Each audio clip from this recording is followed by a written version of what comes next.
The Gospel of Curiosity, Part 3. The sea is never full. Our focus text is from the Hebrew Scriptures, the book of Ecclesiastes, chapter 1, verses 5 through 7, and I will read from the Tanakh, a Jewish translation.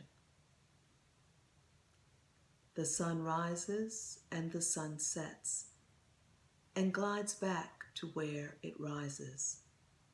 Southward blowing, turning northward, ever turning blows the wind. On its rounds the wind returns. All streams flow into the sea, yet the sea is never full. To the place from which they flow, the streams flow back again. These are the words of life for you, the people of life. Thanks be to the God of life. When God nudged me to seek another academic degree a few years ago, a friend compared my periodic returns to the university life to having a pass to Disney World. As I completed that degree and entered another school to pursue not one, but 2 more degrees, and began serving as a part-time professor at another university, I continue to chuckle at the Disney World Pass comparison. It is as if I have a pass to return to school again and again, as student, as professor, as someone who always wants to learn more. And the pass never expires.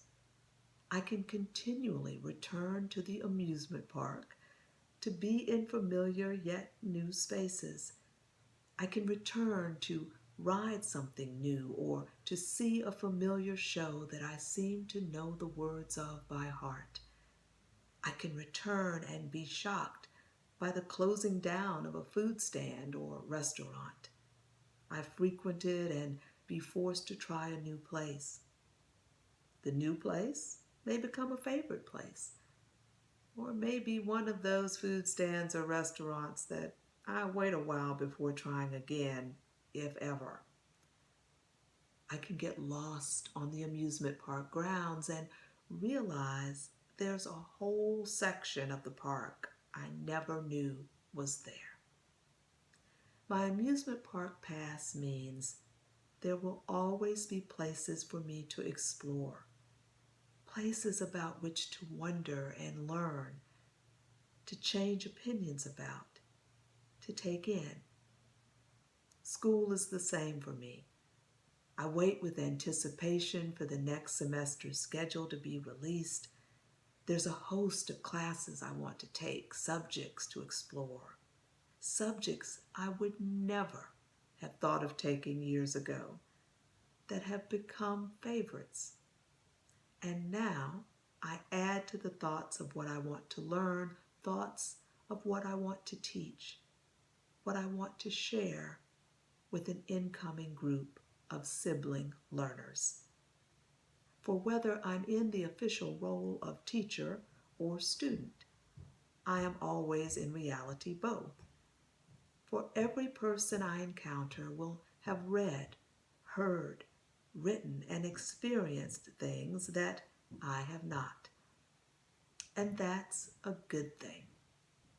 It means there will always be reasons to return to the university campus, to the classroom.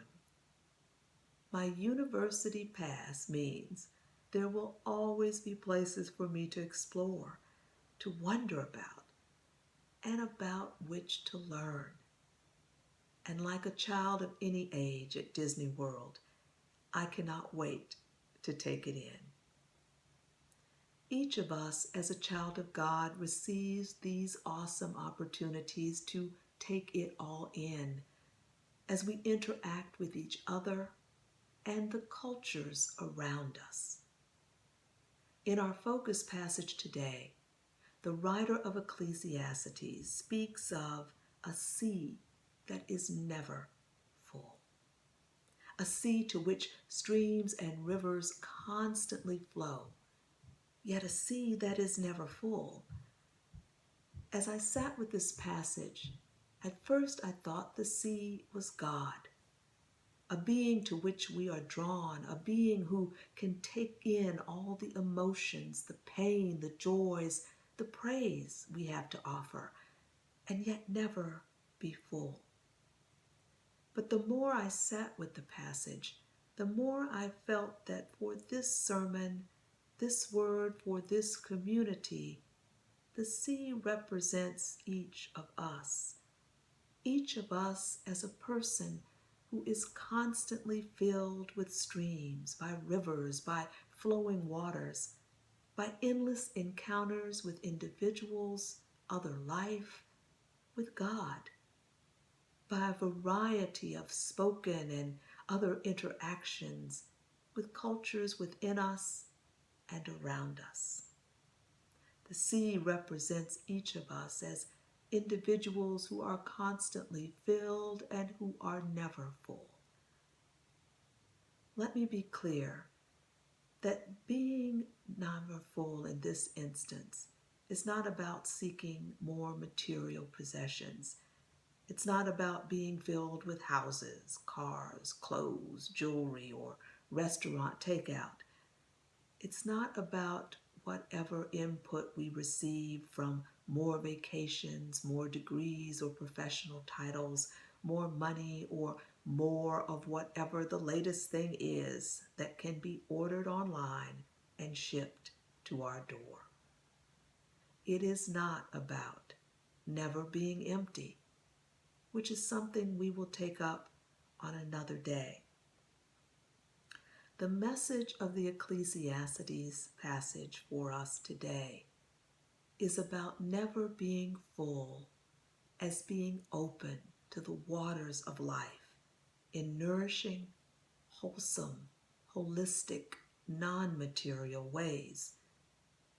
To go back to our amusement park analogy, never being full is less about sitting in the latest roller coaster at the amusement park and more about realizing that we are there.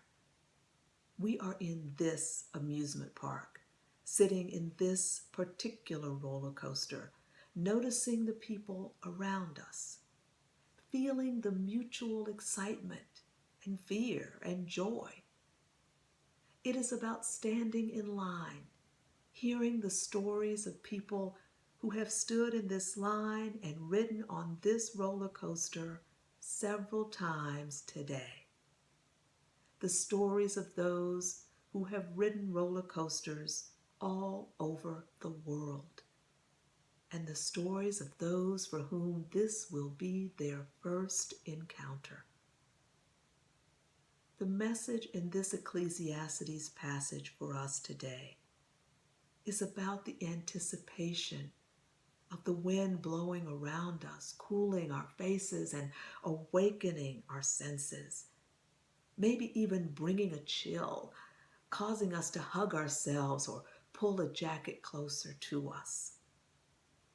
It is about the desire to take in every moment of these experiences, for we may not know exactly how long these experiences will last, but we do know that they will not last forever.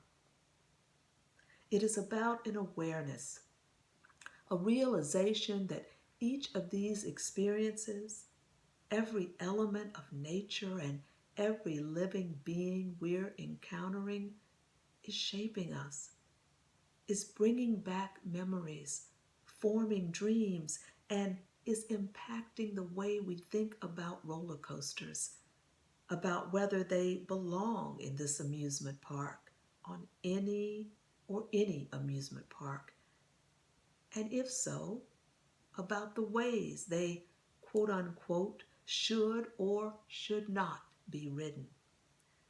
Each of these experiences is forming and transforming our opinions about the other people who are riding this roller coaster and about our own abilities, fears, desires to ride on other roller coasters in the future.